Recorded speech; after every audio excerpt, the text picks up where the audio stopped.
Because we were leaving. Because we were going to be here right at 4, right? Yeah. And we had a beer, and then David comes out. David came out. He's like, you want another one? Yeah. Well, I mean, who am I to say no? Can't offer. Like, just, yeah. I mean, it's beer karma. You can't turn it down. Yeah. And that was my first Kansas karma. This year. Yeah, this year. I posted, I was like, this is Nick's first time in Kansas. Well, this he's never year. been here, and he's such a fan. True. Yeah, the fanboy. I love the cans of service I've got, but to finally be here, To be at the source? to finally be in the At the presence source? of Oh Courtney my God. Servaes. Oh, my God. Oh, I like. I haven't bowed yet, but It's it might completely happen. underwhelming, isn't it? you know what? I was a fanboy before you were. Yeah, but I feel like you didn't own it as Oh, much. are you kidding me? Should we introduce the show? What are we doing? Welcome to Beer was Nigel. There's Nick. I'm that other guy. I'm Nigel. Show about Hey, what? Congratulations. Bro, you got our look, names Look right. out the window. You remember Alana put the graphic? Oh, she that's put us in the right. bug. We're going to service in the bug, in a convertible bug. But you didn't want us to have a convertible bug because I'm like, we now need that I look at it, we need could a rock show bug, car. I think. I Is it feel like gonna we be need A a show show car, car. get a wrap. Yeah. I mean, I would drive one of those. They're shitty cars, but I would drive I it. feel like it's the easiest car to parallel park, though. You think? I mean, Is VW really a shitty car? not small. I had some experience with one that didn't run very well. Okay, you just and ruined our chance at getting them to give us a deal. I don't think VW's listened to this podcast. I'm just going to say. So anyway.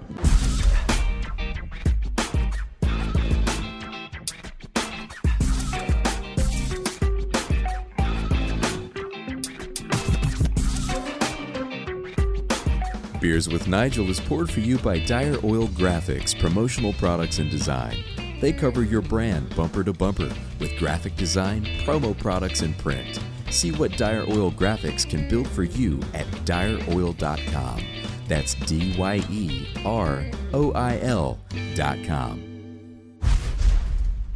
We're here. It's Servaes Brewing Company. This is our first road trip Our first road trip Really? in a while. since June of last year, so almost a full We're year. just waving people out the window now. It's She really waved super back. weird. Yeah, I mean, that's, Saw what you, us. that's what you do. We're Servaes Brewing, and welcome to the show, Courtney Servaes. Welcome. Thanks. It's been a long time. The last time you were on, it was you and Bree. Who was on? Was Tony on there? No, Chris. Crane. Chris Yep, from Chris. Crane. Oh, yeah. Shout out to Chris from Crane. Love that guy. Yep. How you been? Good. Yeah. I've been telling Nick I come in and I'm always looking for you, and I see the employees only door. I'm like, she's probably back there. She's hiding. She's like, I think it was like Nigel's here. She's hiding. Yeah, someone came in the back and they were like, Nigel's coming in. I was like, see ya. So can we say it However- like? Can we say this? Have you made it through COVID? Can we say that now? I mean, I think I mean, so. she's still here. She's right here. Yeah. Well, I didn't want to are we talking too early if we act like it's over? No, it isn't, but I think breweries are through the worst of it. At least we are through the worst of it, I think. That whole first 3 months, it was our 1 year anniversary and we were like, so we're shut down. Right. What are we going to do? And our anniversary is in 2 weeks. So all we did was just package the shit out of everything. And it worked out great. People showed up. It was at that height where everyone's Yeah. at home drinking during their Yeah. jobs. And so it wasn't at the where you start to pan out because everyone's spent all their money Right. and are getting laid off and all that. So it was kind of great timing for our anniversary. But now I feel like we're starting to pick up. Yeah. People are going back out and enjoying the weather and doing all the things they couldn't do for the last year and a half. Well, it didn't seem like you stopped brewing beer at all. Did not. No, wasn't my plan. I figured if I brewed it and I had no one to buy it, I would just put it in a barrel. Oh, no. That was sort of my strategy. Yeah. Yeah. Or, what's the shirt say? If you brew it, If you brew it, they will come. shout out to Rodney Beagle because that's what he said. And if you brew it brew it well, well, they will come back. They will come back. Shout out to Rodney. Rest in peace, my brother. Drives me crazy. Did Anyway, you have to use that strategy at all? Was there any that you did No. yeah, I need to barrel this? No, they're in the very, right after, it was probably maybe March when, things were getting really bad that I brewed probably 4 Imperial Stouts in a row plus a barley wine, knowing that I might only be selling it to my barrels for a year. Right. But no, we didn't really have to to do that. People showed up. People have come in, and we actually added 10 taps in the last year to like just be able to provide a bigger variety. So that when people finally did come back, you knew that they were going to get 2 flights instead of 1. Yeah, I think the COVID changed the game as far as to-goes. Certainly, and online ordering. Yeah, because that's the shout out to BKS because you can't get their beer because they were kind of like on the forefront of. Right. But when the go live on whatever beers, it was beautiful to be able to just order it and just go get it, and then it would get me out of town. Yeah. So I'm like, I'm gonna go, even though I couldn't come in here, I'm gonna come over to Kansas, pick up my beers, and obviously you got to buy enough to be like, okay, I don't need to come back next week. Give me 2 weeks. Right. So I will say that I had not had a BKS beer probably in 6 months until COVID, and I've pretty much had BKS every week since. Well, you know what? Since they do the pre-order. You're lucky because there was a rant on Beer Tasting KC about how you can't order the shit. I tried it once. It was 7 p.m. I went to go order it. It was already gone. You should order it again now, though. No. They have more now. No, like I'm not saying I wouldn't do it again. I'm not going to chase the beers. Yeah. No, I get it. But they have a bigger system now, so it's easier to get. Yeah, but Beer Karma is real. Yeah, so for real, yeah. There's been times when I'm at Windshift and there's a BKS I haven't had, and somebody dropped this off. Who? They're like, I don't know, but it has your name on it. Cool. By the way, Yeah. that's also a shirt coming soon. What's that? Beer Karma. Beer Karma is real. Yeah, it is real. It is. It is real. I feel it. So you made it through. Yeah. Your goal for that first year was how many? 100 beers? Yeah, the first year my goal was 100 beers, which we crushed. Yes. I think It was we like made 155 or some shit. it. Yes. However, Wow. Okay, let's just stop there. Wow. I mean, 100 is a hell of a goal. Yeah. To crush it and say I made 155. yeah, it was. That's got to feel good. And when we had that 100 beers in a year party, it was before COVID. So Yeah. I mean, we were packed and people were just really having a good time. And unfortunately, I actually have hit 500 beers. Unfortunately. But we're in COVID times. So Right, but you just had your 2-year anniversary. Yes. So your year 1 goal was 100. You 100. went 155. Yep. And by 2 year, you've hit 500. Yeah. No, it was a little bit after the A 2 little year. bit- okay. Like Okay, 2 whatever. weeks ago, I hit 500. Just 2 weeks ago. It was like 2.15. Plus or minus. Right. Yeah, and I didn't even know it. Like, I went to post a beer, and Jenna Lee, our taproom manager, was like, how we thought we were going to hit 500 in the fall? And I'm like, yeah, in the fall. We'll worry about it in the fall. And she's like, that was it. And I'm like, huh? What are we doing? Why aren't we having a party? But what was the 500th beer? Do you know? it was the Jasmine Sour. Oh. Yeah. Which Nigel has right now. Which I want to use this moment to bring up an important thing. What's that? We're doing this show. Nigel, you did not bring the mystery beer bag. And I am crushed. Soul crushing. No, hold on. Moment. It is not soul crushing. I didn't bring a lot of things. It's our first foray out into the wild in almost a year. In 11 months. The 50-11? Yeah, 11 months. Because last time we did something was Transparent. June for Transparent's grand opening. That's been so long ago. Yeah, next time I'll bring all the shit. I didn't know I was supposed to bring mystery beers, man. You're always supposed to bring mystery beers. That's your thing. How are they mystery? Do you have them unmarked? I don't know take what's the labels coming. No, off, he or never what? knows they're in a bag. Oh, And so then- you pour them. And then they're in brown paper bags. Yep. And I just hand them to him, and he gets to be like, oh. This is awesome. So he's This is always fun. excited when he gets to serve his beer. I really am. I'm not going to lie to you, Courtney. Well, I'll give you some mystery beers to put in your next mystery bag. I get a sounds little good. excited You when I can't let open him it up, see, though. It would be a and surprise. and it's a service beer. Fanboy right there. Well, and the funny thing is because prior to this show, I spent most of my life with Rum and Bourbon. Yeah, well. See, I think she might be a fan of those, too. And Nigel's like, you need more beer in your life. Yeah. And I said, okay. You've been fine. So now it's gotten to the point now. So we're a year in. So my dislike of sours lasted one episode. Yeah. He didn't like sours. He's like, I don't Episode give a- 1, Yeah. I don't like sours. What was the sour that got ya. I think it was one of yours, actually.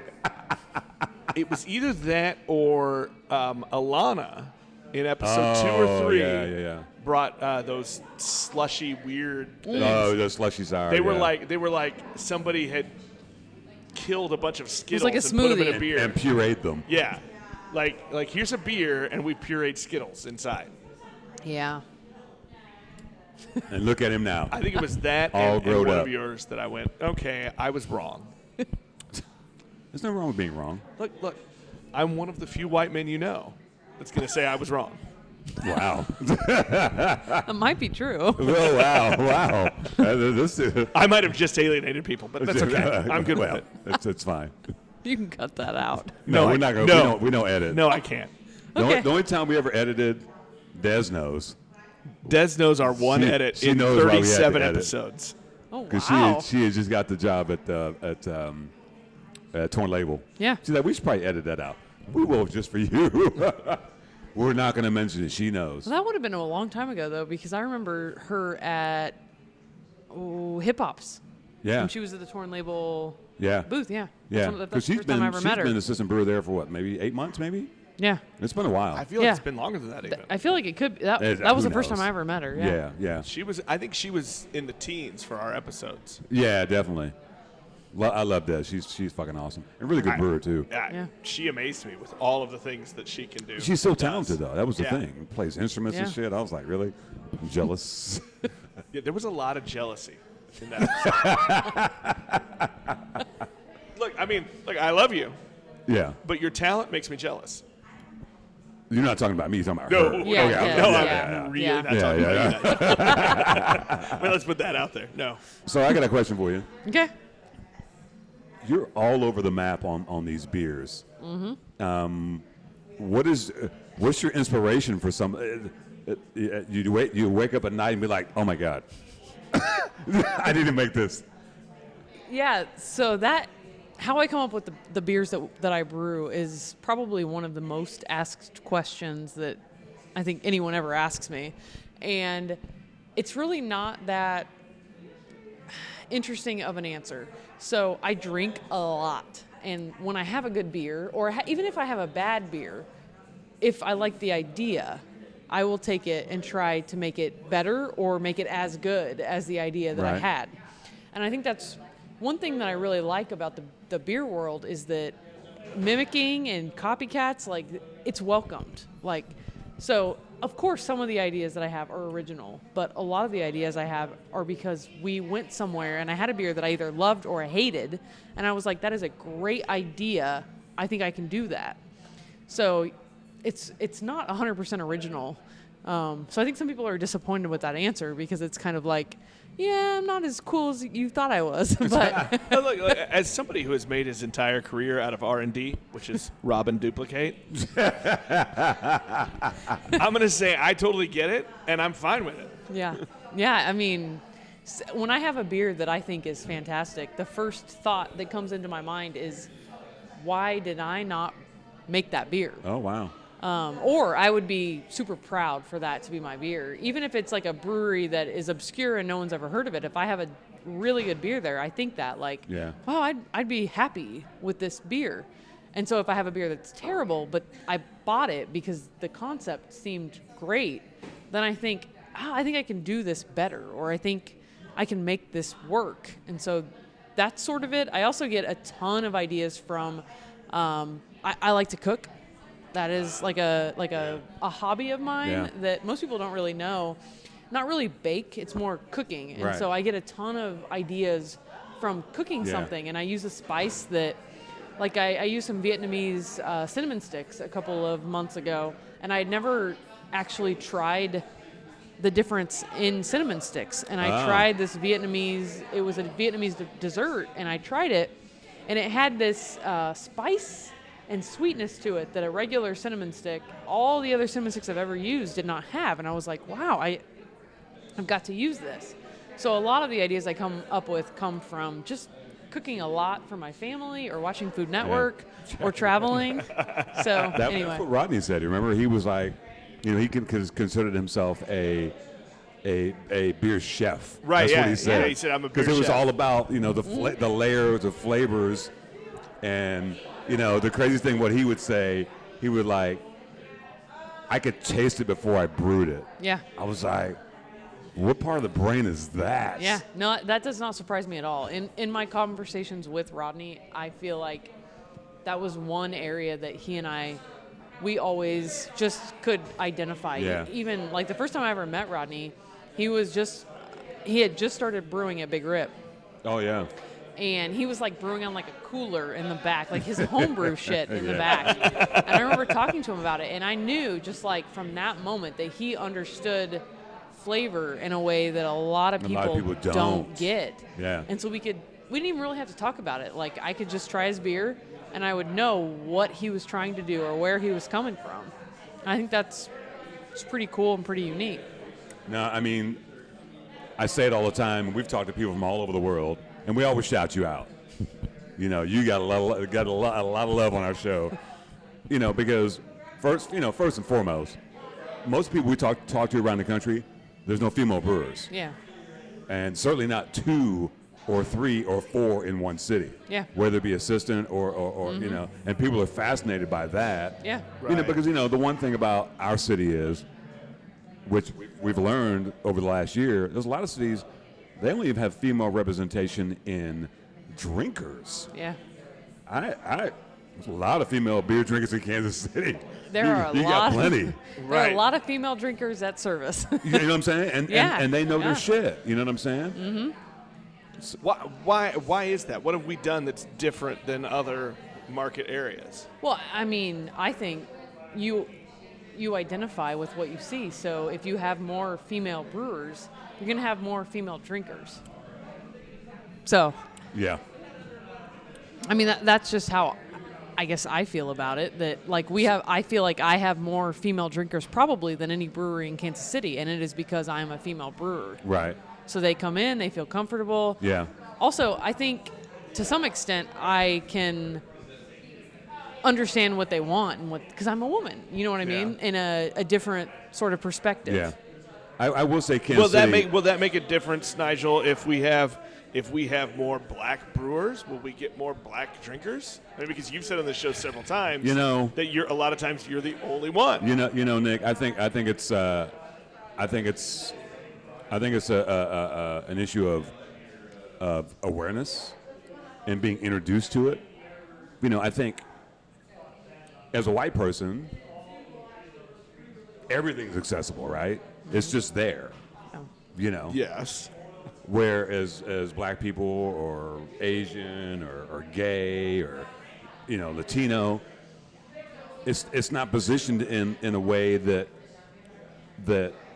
you can identify with it, and we use this example all the time.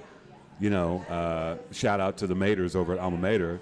That's a Latino neighborhood. Yeah. But there's nobody Latino in there, which is unfortunate. But I think my perspective for brewers, I know you're busy running a brewery, but on some level, we as a beer community do some outreach. Yeah. And we've talked about this for fucking 3 years of doing some things where other people can experience what the hell is going on in Kansas City, because when you get a taste of it, you're like, oh shit, that's some. I didn't know that was down the street from me. So I think that's part of it. But it's hard. We talk about this. It's hard to put it on you or put it on Rodney or put it on Mac, because running a brewery is you want to wrestle a bear, open a brewery. Yeah, but at the same time, I feel like no matter what your industry is or what the businesses that you own, if that's something that you feel passionate about, you find time for it. Touché. So, for example, when we hire a food truck during, June, I'm hiring a gay or lesbian food truck driver. When we're hosting a Juneteenth event where I'm selling Black is Beautiful beer, I'm finding a black food truck owner. Like, I feel like at some point you have to be deliberate about your partnerships. But do you think you have different sensibilities because you are a minority being gay, where a lot of the guys are not? Absolutely. You know, Yeah. so you know, But yeah. is that just maybe that us straight white guys don't know? Like we don't realize we haven't been told we should have that responsibility too. I think if you polled all the, I mean, like all you the said, brewers, when everything's accessible, you may not think about it. I think if you polled all the brewers in Kansas City, they would want diversity. Or they want No, inclusion. I think you're right, I but I just think my point is when, as you said, when it's all accessible, True. you may not think of it right off the bat until somebody pops But it in your you know, head. it would be like if I owned a brewery. I have different sensibilities. You have different sensibilities because we see the world differently because we're treated differently, right? Yeah. Exactly. You can go about your business and it ain't shit. It doesn't impact you. Now, if you decide to make that your mission, that's a different ball game then. You know what I'm saying? Yeah. But until you decide and you look around and be like, you know what, I want to, like you said, being deliberate and being intentional about, you know, what you want to do in the beer community.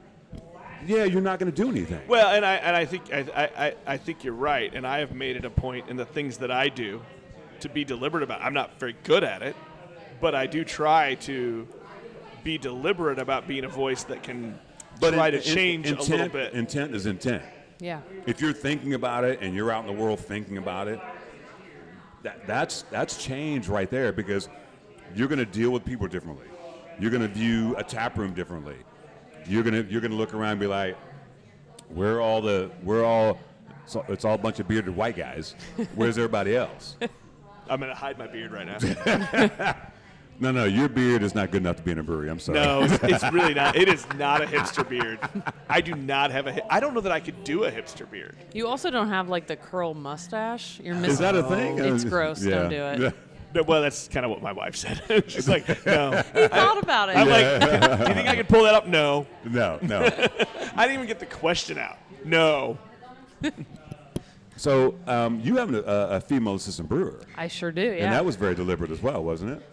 I mean, when we started hiring for an assistant brewer, I did not in my mind say it needs to be a woman, but she was the best candidate. I mean, she just, if I just looked at, you know, her experience, she was the best one. Gotcha.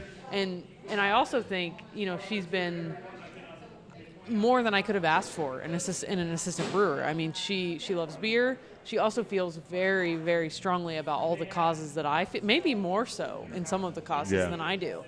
And I feel like it's been a great partnership, a great marriage, and I could not have asked for a better assistant brewer than Jennifer at all. But it is interesting to think about the fact that when it comes to the back of house, there is not a man involved. Right. And that is an interesting concept. I mean, women do it better anyway. So it's kinda, I'm like, I mean, let's just put that out there. you know, I mean, you know, just as we've seen in the news the last, 2 weeks with what dudes are doing at breweries. Really? Bloody hell. Come on, guys. If you're listening to this podcast, what's rule number 2, Nick? Rule number 2, don't be a dick. Don't be a dick.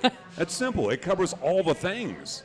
We have 2 rules in our world, Nigel. Rule number 1, don't die. Don't die. Rule number 2, don't be a dick. Rule number 3, 4, 5. It's whatever. See rules number 1 and 2. Yeah. Or just pick your own. Repeat. Yeah. Rinse. Rinse and repeat, baby. Drink, rinse your glass, and repeat. Yeah. It's crazy.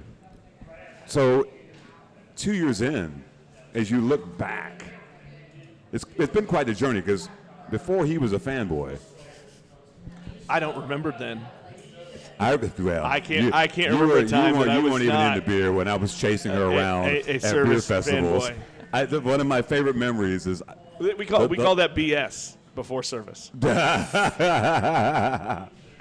One of my favorite memories. I was at Lost Township, the festival that Crane puts on, and I would always look for you, and I would always look for a microphone out of Chicago. Yeah. And when I got your beer and their beer, I'm like, my day's done. I'm cool. I can drink whatever else. I've conquered those 2 mountains, and I'm good. It was where's Servaes at? Where they at?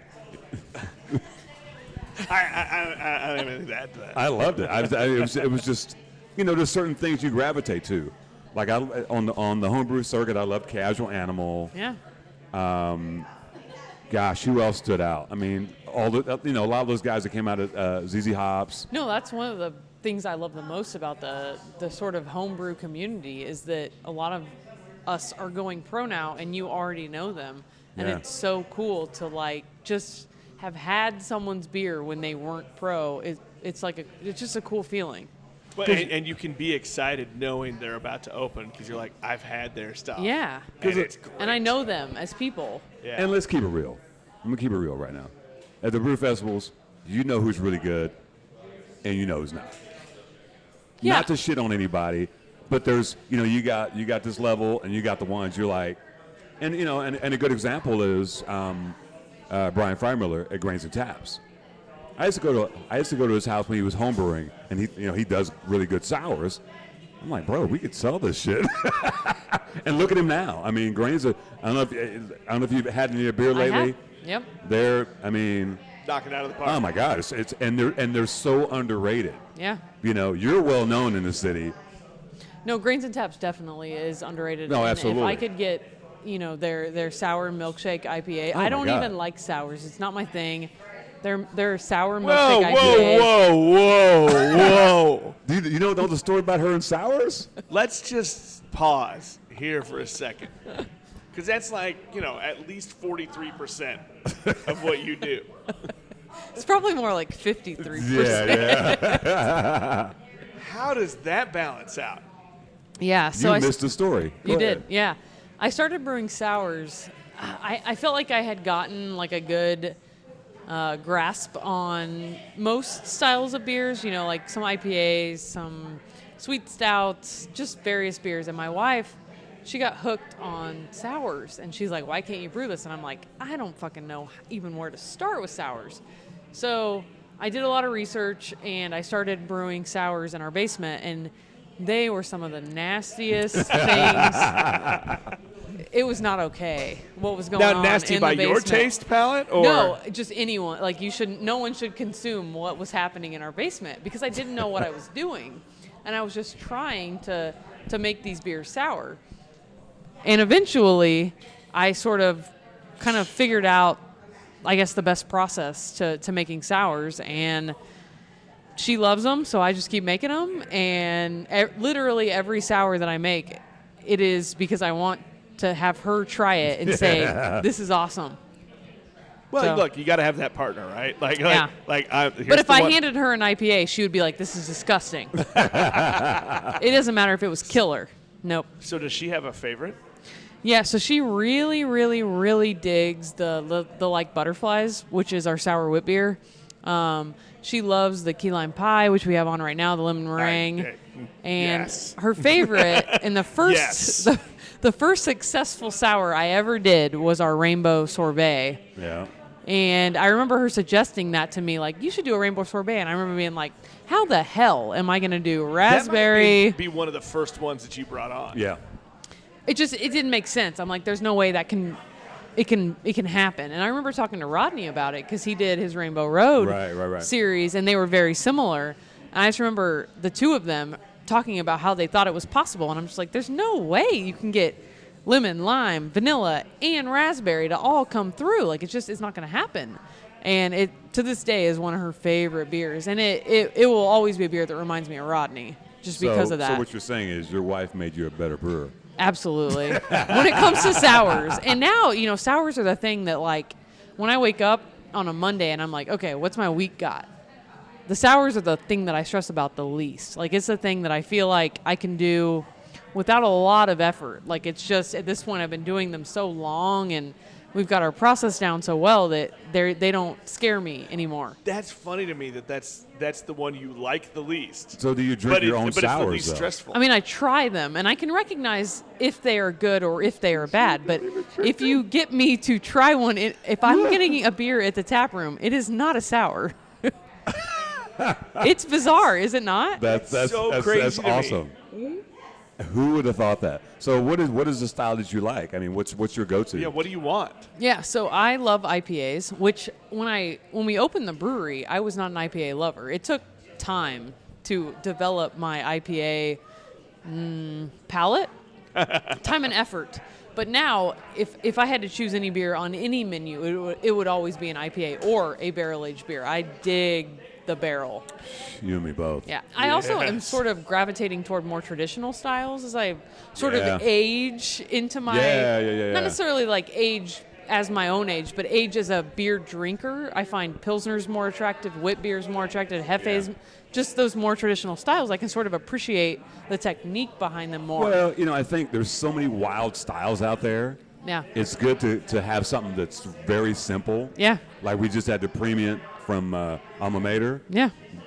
Oh my God. Well, we just had the Kolsch over at Pathlight. Oh yeah. Oh my God. The which Kolsch. was Yeah. Yeah. just simply beautiful. Yeah, shout out to Tanner over there. That shit was really nice. But even Tony at Windshift, he does. Yeah. He does. It's that beer you can get anybody on. Oh, Yeah. we got this pills. Yeah.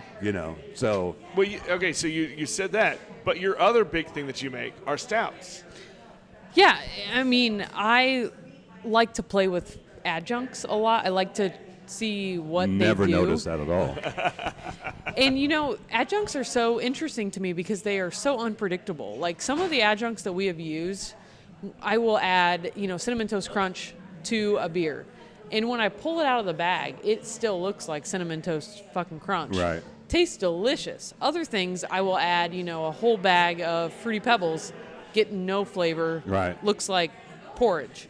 So I think adjuncts are a challenge in a way that I think is really healthy and good for me. Like I think I need that.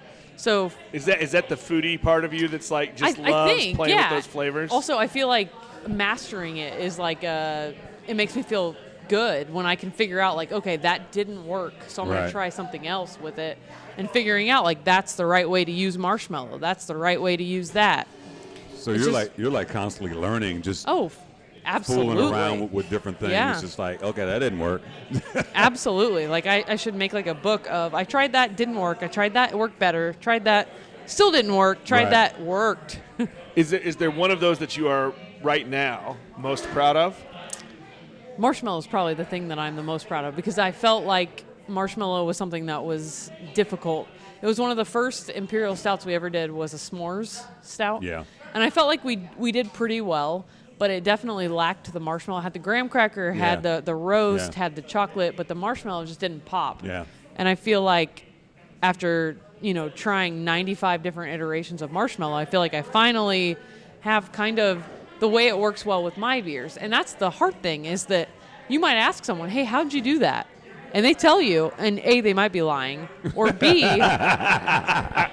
their beer was more forgiving in some way Yeah. than yours is. So what was it about marshmallow that got you to the point where? Because I'm with you. I'll get a marshmallow beer, and you get no marshmallow, right? Yeah. How'd you make that happen? What was there some sort of ratio? Was there a secret? Because it's a weird ingredient. It's Tell us all your I don't secrets, even know what the fuck Courtney. marshmallow's made out of. Sugar. Yeah. That's the problem. Puffy is- sugar. Yeah, you dissolve it, and it literally tastes like sugar. So you'd think, okay, if I add a shitload of toasted marshmallows to this beer, it's going to taste awesome, except for that it doesn't dissolve, and the part that does dissolve just tastes like sugar. So really, for me, when it came to marshmallow, it was more quantity than quality. So I just added a shitload more marshmallow. A shit ton? Yeah, like go Do you to know what a every, shit ton is, Nigel? Tell me. It's 5011. basically go to every Hy-Vee in Shawnee and Mission and Overland Park and Yeah, buy yeah. all the marshmallows. That sounds like Tony going down to the farmer's market asking for an ingredient. He's like, I need 40 pounds of it. And they're like, what? You always need more than what you think. Yeah, well, yeah. I mean, yeah. I would say so. So it's marshmallow. Yeah, I think that's a hard thing to do. Do you Yeah. have anything that you haven't done yet? You're just like, oh, I think I'm going to do something like that. You don't have to give us all the recipe. No, I don't know that I have anything that I haven't done yet. I think when I opened the brewery, I had 10 taps, and I always thought I would have like one semi-easy drinker on.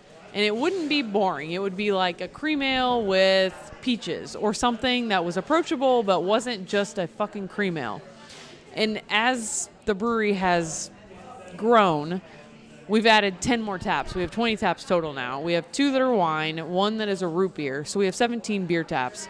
And what I've learned is that I want more basic fucking beers. Yeah. And so that is an area that I am super excited to explore that might seem very boring to most breweries because that's how they start. Right. But for me, I did not start with a basic Pils or an ESB. Yeah, you did not. So exactly. No, you did not. So Is it that's just something you want to conquer, or is that just kind of what you're both. craving? Yeah. So as a home brewer, I never did. Like when I entered competitions, and I entered a lot of them, I never entered traditional style categories. I always entered spice herb or fruit because I could win an adjuncted beer, but I could not win a basic Hefe. Like I just couldn't. And so it's something that I just never did that I'm really enjoying. Also, Yeah. I enjoy consuming them. So I'm going to ask how much of when you go back and brew is like this self-competition with yourself. Oh, absolutely. Every year, I feel like there's probably 8 to 10 beers that I'm like, that was fine. I could do better. And so I don't even rebrew it necessarily because people liked it or hated it or that it was in high demand. I rebrew it because I know I could do it better It's about the practice. next time. You're talking about practice. Yeah. So, as far as like a Pilsner or a lager, is that something you want to do? Yeah, so for our that- anniversary, we did the pub ale with OSP, which was I must have missed that. it was a pizza crust beer. You know why? Because I was looking at the stouts. By the way, give me all that. I had a flight of stouts. I just got lost at pizza crust beer. Yes, yeah. So it was actually my favorite beer that we did for our anniversary, and it was definitely the most overlooked beer because Is there any left? no, there is not. If you go to OSP, Old Shawnee Pizza, they have it on tap year round okay. now. Yeah, but it basically is an ESB that we use their pizza crust in, and so we took like 5 ginormous crusts, fully cooked, and we put them in there. So it gives you like this nice breadiness. yeah. And it's a very traditional style. It is not super exciting in any way, but it is one of my favorite beers that I've ever brewed because it's beautiful. It's super clear, and it tastes just like you would expect it to taste.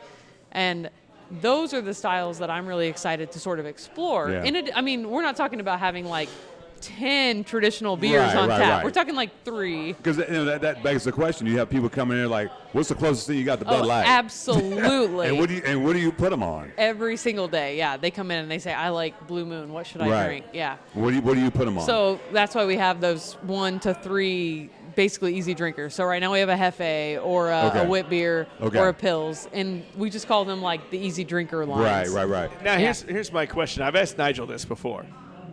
Do you feel like you're starting them there, but there's a competition? You want to see how crazy you can get them after you start them out? Like the guy that comes in and says, I like Blue Moon, or I like my Millers. So the bartenders have like tons of stories about someone that comes in and they're like, oh yeah, I like Blue Moon. And so they give them that, that wit beer, and they're like, no, this is terrible. Right. And they end on a barley wine, or they end on some, like the purple pineapple, and you're like, how the hell did Gotcha. that happen? I mean, I got a buddy of mine. He's not a beer guy at all. We're at Trillium in Boston, right? Mm-hmm.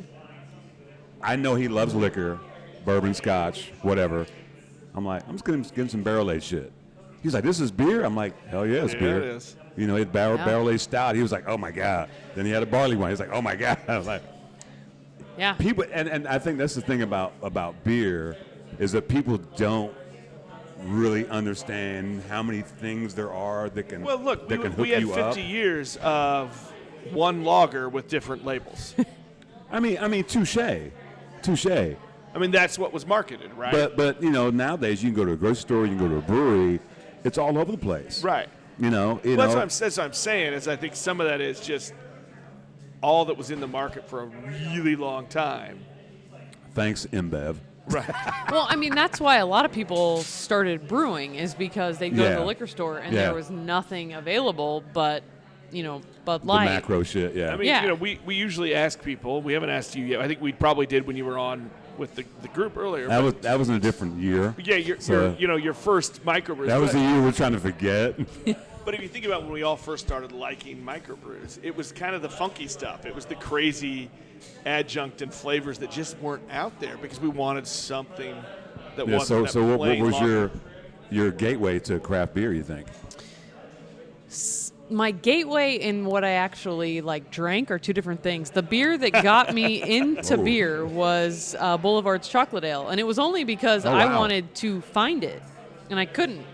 And so a friend of mine was like, "Don't worry about that shit. I made a chocolate beer that's better." And I was like, "What?" And so I had his. It was called Coco Loco. Okay. And it was great. I have no idea if it was better than that year's version of chocolate ale because I didn't ever get any. It was way because it changes. Yeah, it was back when no one could get it in the beginning. So that was sort of my first what the hell is craft beer and why is everyone going crazy for this? But probably the beer that got me to actually enjoy craft beer was 1554 from New Belgium. Well, I loved it. You didn't. She's like, I didn't start off with a wheat beer. I went with the big shit. No. You started off super fancy. It was great. Yeah, I loved it. She started pinky out. Oh no, all day. Probably. It still probably popped. It's a great question to ask people because everybody's, we get some of the same answers, but everybody has a different story. Right. Like before craft beer, it was premium beer. Mm-hmm. It was a Michelob with the foil. Your age is showing. You know what? I'm proud of my age, motherfucker. Look, do I need to quote Aaliyah? Age ain't nothing but a number. Or was that too soon? R. Kelly wrote that song. I'm sorry. It might be. Might be a little too soon. Good Lord. Whenever I hang out with my dad, he drinks Michelob Ultra, which is just so frustrating as someone that owns a the diet brewery. beer of white boys. Yes, and so he'll be like, I thought it was Bud Light. He'll say it says on the package that it is the most flavorful beer, and I'm like, Dad, it what? says that? It does. It says do you ever just look at him like, Dad, do you know what I do? Yeah, he knows. He comes in here and he's like, people buy your beer? I'm like, yes, they buy my beer. Jesus. I do remember your dad when first time I came into this space, and there was nothing in it. They just dug up the floor, and they would do all these supporter tastings, things. Yeah. And your dad was here drinking your beer. He was drinking the lightest of Yeah, light, he was. But he was also just even now, he'll come in on a Saturday, and he literally will stand in the corner, and he'll just watch, and he'll be like, "Do you know all these people?" And I'm like, "No," and he'll be like, "They're not your friends," and I'm like, "Dad." By the way, I picture this sitcom. Dad! Yeah, open a brewery was just my friends. He doesn't get it. He's not in the craft beer world, right. So he doesn't understand why anyone would. There is life beyond Anheuser-Busch. Right. It's not even about the beer. He doesn't understand why there's such a following of the craft beer world, And he thinks everybody knows everybody, and they do, but they also don't. Yes. And the crazy thing is in Kansas City, people think, oh, my God, it's so saturated. I'm like, we are so tiny right now compared to other areas that are booming. And really, if you're gonna talk about craft beer, really in the last 5 years, yeah, it's been the growth spurt, for Kansas City. It's crazy. So you'd say we're in our puberty years. Absolutely. Yeah, we're still awkward, but we're growing fast. Definitely. I mean, think about COVID. We need to wear deodorant. We've talked to people all over the world on this podcast, and talked about breweries that have closed. Yeah. There's not one in Kansas City that's closed. In fact, everybody's growing. It's. Just think how many are adding. All of a sudden, they're adding restaurant space. Well, I mean, you talk about they're Border, expanding, or they're moving to bigger spaces. Limitless. Torn Label. Yeah. Shit. I mean, how crazy is that? Border's moving. There's already another brewery going in there. Yeah. What in the world? Though. We're headed to a soft opening as soon as this is Broken done. Hatchet. Even in Green Valley, Iron Kettle. Yeah. They're in trouble. And anybody who was in Green Valley the last 20 years. I've been there a couple times. It is so packed. Yeah. You would think it is the first brewery in Green Valley. Yeah. And his brew system is tiny. Yeah. And I'm like, bro, you need a bigger boat. That's how I felt about Tony at Winship. I'm like, dude, Yeah. that Solar Tsunami, I'd drink it all day, all night. Yeah. And so he needs a bigger boat as well. And good on our Kansas City drinkers because they know what's good and they know they support everybody. But if you're really, really good, they're going to clean you out. Yeah. They're going to drink all the. Tony can't keep up with Soul Tsunami. Yeah. No. He can't keep up. I buy it. Does it? All of it. You know what I'm saying? Look, it's all. He's got me liking hops that he had that Comet Solar Tsunami. Yeah, I don't even the like Comet hops. yeah. I don't use them. Don't like them. Yeah. Give me all that Comet Yeah. Solar Tsunami. I'll drink it all. Drink it all day long. So Nick, this is my favorite thing. So, the first family of craft beer, the Kranzes. That's what we call them. God, I love them. Well, but it's true. I mean, it has the added benefit. Whether it was Together We Can or now, they would show up to the brewery and, we're picking up this for Genelea, for Courtney, for all these people on the Kansas side. I mean, the orders at Together We Can, they would come pick up. I'm like, that event, and we've talked about it before, but that event was crazy to watch people come up and fill their damn trunks Yeah. with No. beer weeks in a row. Yeah. No, I mean, there were people coming from Arkansas that would come and Nebraska. and it would be $900 in beer. The last one we did for that 2 days, I think it was $130,000 in beer. Yeah. It was the most ridiculous, and I don't know why other cities didn't emulate that. Yeah, and I don't either. And good on Mac because the coup was when you were able to supply beer on the Kansas side. Kansas I don't know got what to he bring their did. We're not going to talk about that. But I love Mac. He just used his smooth talking Yeah, and his yeah, good yeah. looks. Like, he's a ninja. It's okay. that is true. But the fact they did that, I mean, it was huge. Yeah. And again, like we talked about before, it just changed the dynamic of the to-go game and the online ordering thing. Yeah. That's never going to go away. No, I don't think it will. I think it's great because I've got beer sitting right now at City Barrel that Yeah. I ordered on Saturday, Yeah. and I've got beer sitting at Crane that I ordered last Friday. It's perfect. Yeah. I don't have to rush down there and fight You don't have to stand in line. in the rain. Yeah, or whatever. or And you don't your have to take monthly off Martin work City. early. Yeah. So what? And your monthly Martin City. Yeah, Martin, shout out to Martin City. We need to get them on the podcast. They've got the best beer club ever. You know about their beer club? I have heard about their beer club. $24. Yeah. You get 24 beers a month. Yeah. 20% off of merch. 2 for 1 if you go in, Yeah. and 20% off food if you Somebody go in. told me about there, and I was like, It's, what? I can't keep up. It's like a friend of mine that lives in Shawnee that has a beer membership there, and I'm like, huh? Yeah, that my Frigidaire is not big enough. No. Yeah. No. No. I mean, literally, when I get it, I give half of it away because I'm like, I've got no place to put all this beer, but I don't want to not go get it. You know what I'm saying? Yeah. Like I've still had I haven't drank. Maybe I drank a few of them, but the first is next week, Yeah. so I've got another 24 coming. So Right. you said your fridge was empty. I was empty of beer. How much- I mean, I'm not going to say empty, but Well, empty of beer. I mean, how much you charge for storage? for friends. Several beers. He's like, don't count on that beer being there when you come I mean, back. look, I ain't going to make promises, but there's space for you. I'm gonna the next half of those 24, those are yours. I have no space. Yeah. I you need mean- another fridge We were talking about That's- that, yeah, or a bigger He one. needs an annex. yeah, because Nick Applegate up in he just had his 1 year anniversary, Yeah. and shout out to Darlene Dunn. She went up there. I was like, give me some of those. He had like 7 anniversary beers. Yeah. She's like, how many do you want? I said, I want all of them. So she brought me back 7 4-packs. I was like, oh, Jesus. so, You should have said, Nick, I need one of each. well, I'm gonna share them. Yeah. And so, when I posted on the webs, people were like, are you sharing? Of course I'm sharing. I don't drink beer by myself. Didn't they have like that almond? Oh, my yeah. God. Look good to Lord me. Jesus. Well, you know what? The Kranzes are going up this weekend. We just want to bring you some of that. Oh, I bet Scott is. Hey, Scott? Scott, if you're here, I want that almond. Oh, Scott! It's so good. Yeah, good for them. That's a great story too. Great story, and he's Yeah. ingrained in the community, which I love, which you do as well. Because I know when you came here, you got a lot of support from the city to do this. Yeah. What was that like? Just to be embraced. No, I mean, when we live in Shawnee, so we obviously wanted to look in Shawnee, Right. but the city seemed so receptive. And even now, like that hardware store over there, they're like almost marketing that to breweries. Like Really? the city loves the idea of having, multiple breweries right Yeah. here. Like they're like, hey, breweries, if you're interested.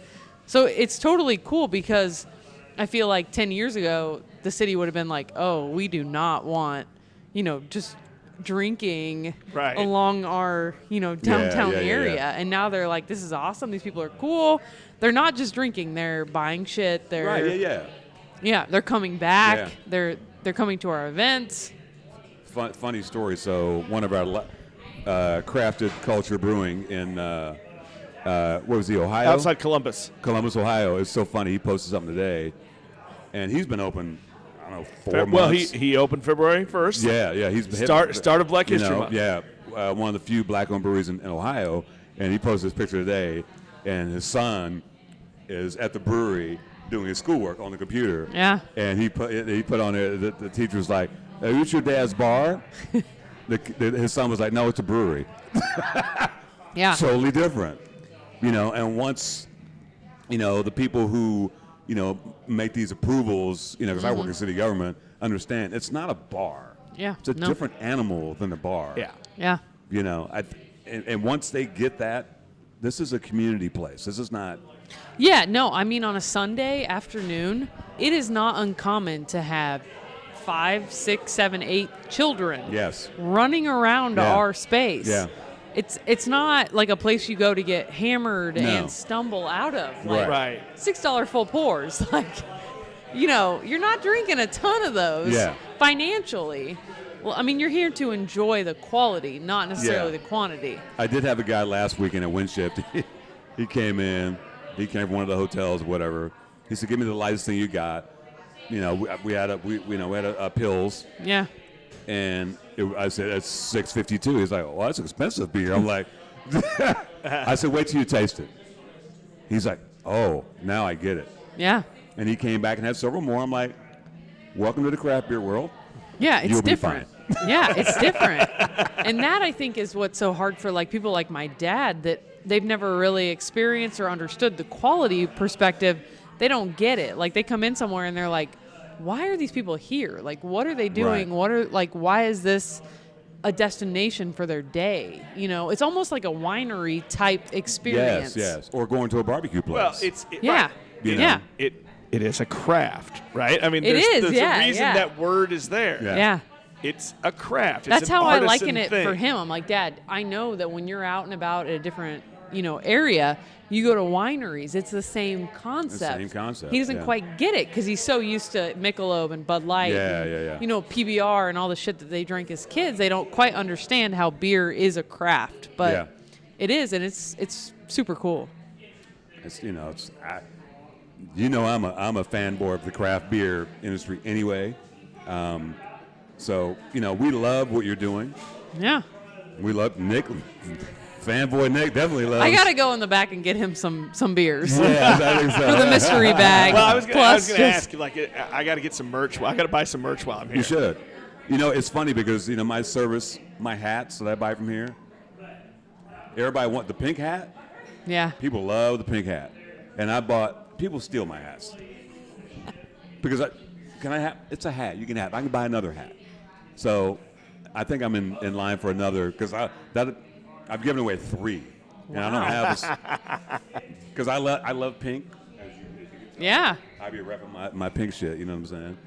But yeah, you're not a hat guy, but you need a service. No, hat. I can't. My weird noggin doesn't pull off. I the also hat feel well. like hats and glasses are hard. Like for me personally, Yeah. I feel like hats I got and a glasses weird are hard. noggin. It's big. It's long. It's weird. It's all that brain matter in there, all that Right? gray matter. Like, I'd like to say that, but I try not to lie on this podcast. That's a lie. You just did. So what's the plan? What's in store for Servaes Brewing in 2021? When we when we started 2020, we had this like whole plan of like we were gonna travel and go to regional festivals and start like sharing our beer with Arkansas and Oklahoma Right. and just areas that were close enough to take like a day trip And then COVID happened, and it was like, Right. Vision 2020 is not happening. yeah. And now, I mean, I think our plan is to sort of try to get more back to normal, where we're not offering quite as much to go in can form, still crowler form, but just more, tap room releases, Right. society memberships where you actually come in, events where you're physically in the tap room. I think we're going to try to get back to, which is super exciting because I love seeing people. So Right. the last year where they pull up to the curb, while I appreciate that they're buying the beer Yeah. in their trunk, Yeah, it's you don't get super to have weird. that Yeah. experience or Yeah. that conversation Yeah. about what they liked or what they didn't like, So Yeah, do- how exciting is that right now when, as the mask ordinances are being lifted? I have and people seen are coming in. people that I have not seen in a Yeah. year that I'm like, hey, how are you? What have you been up to? I What mean, beers I haven't have seen you liked? you, so there's that. Yeah. I haven't seen you since 2019. I guarantee you. You were yeah. on lockdown because the wifey was like, nope. Totally on lockdown, yeah. Yeah, she's I feel you. yeah, she's more receptive to me hanging out with people now. Okay, good. So how does somebody become like a society member? Is that still a thing? Yeah, I mean, you just have to buy like a taproom membership, but our first taproom membership was mostly like bottles Right. and to-go beer, which had nothing to do with COVID. But then COVID happened, and so we were like, let's do a taproom membership that actually encourages people to come in. Right. So now there's like discounts on, full pours, and there's a monthly society member beer that you get for a discounted price. So we're just really trying to emphasize on-site consumption type events now. So I don't want to skip this part. Aaron's Craft Soda. Yeah. Let's talk about that because Yeah. I started the Sun Soda when you guys did the soft openings before there was anything in here. Yeah. I was like, oh my God, what's been the reception for those? I am shocked when I come in on like a Monday and I'm like, holy shit, we sold a shit ton of soda. So we've got, at this point, we have like 6 or 7 basically base sodas that we try to have all the time. So Right. you got like your strawberry, your orange, your Right, root beer. right. And so we have those. We try to keep them in cans. We have the root beer on tap all the time now. That's one of the reasons that we added the extra 10 taps so we could have the root beer on tap because people were like, I want the root beer. And you're Right. like, man, you want and root beer is it's a flavor you don't want going into your beer tap lines. Sure. Right. So this one we I have would a agree. dedicated root beer tap. But I mean, we just continue to try new flavors, and if they're like super popular, we just add them to the lineup. But they're a ton of fun. Like I am continually impressed with the number of people that come in here and just get soda or get soda for their kids, or they bring their kids in here Just for that. and their kids are drinking the Yeah. soda. Like it's a really cool experience that I'm really proud that we offer. Well, it's funny because the first time I met Aaron, he's a little guy. Uh-huh. Now he's like 6'8". He's 6'2". But close enough. But how old is he? He's 14. He's That's 6'2". my point. Yeah, he he's almost all of a sudden 15. became this man. Oh yeah. What does he think about how this has been all? Yeah, so we've been talking about the transition from Aaron's craft soda to Dylan's craft soda as Aaron transitions into adulthood, because I feel like eventually Aaron is going to want to be more involved in the beer side. Right. And Dylan, who is 3, will eventually want to, because Aaron was probably 6 when we first brewed our first soda. Yeah. So we've kind of talked about, what that looks like, that transition. But the logo for Aaron's craft soda is like a bow tie, which is totally Aaron. He was very much into like the bow tie, that was his thing. So it'll definitely be like a bit of an identity shift when we get there. But for now, I mean, he has all kinds of ideas about things we should do. We Right. did that ghost pepper root beer. That was totally Yeah. his idea. Of We've- course. Right. He's a 14-year-old boy. At that age, Yeah. he's like, yeah. So That's funny. he has more ideas that now that things are getting a little bit easier with COVID, I would love to have him Yeah. in and Yeah. get him to come up with some unique ideas and some more No, fun those ideas. sodas are great. If you haven't had those sodas, Nick, I have not. I Is this going to like up my fanboy game? yeah. Well, there's Yeah. no caffeine and it is all natural sugar, Yeah. so it's not like we're using like citric acid and stuff like that. Yeah. And So- and not. But ve- it's soda. Yeah, but it's delicious soda though. We have a lot of people that mix them with liquor, like rum. Oh, I could totally see bourbon. that. Yeah. I could totally see that. So right up your alley. Oh, Put it in that smoker, that cocktail smoker you have. Yeah, there you go. I'm a little excited. I can tell. So, Courtney, tell people where they can find you on the socials. Oh, yeah, just our Facebook. We have Instagram. We have Twitter. Those are probably our most prevalent. We also update the website, Untapped, all those things. Nick, Yeah. where can they find us? You can find us on Apple Podcasts, Google Podcasts, or any of your favorite podcast apps. You can also watch us on YouTube, Vimeo, even the Book of Faces. We're there. We're everywhere, man. Faces. What else?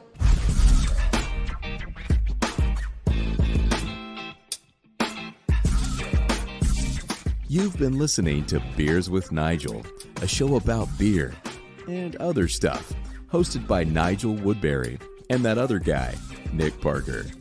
Beers with Nigel is poured for you by Dire Oil Graphics, providing bumper-to-bumper graphic design, promo products, and print services. Find them at direoil.com. Beers with Nigel is a proud member of the Fredcast Network and is available on all of your favorite podcast flavors. Find Beers with Nigel on Facebook, Twitter, Instagram, and ask Alexa to play the Beers with Nigel podcast.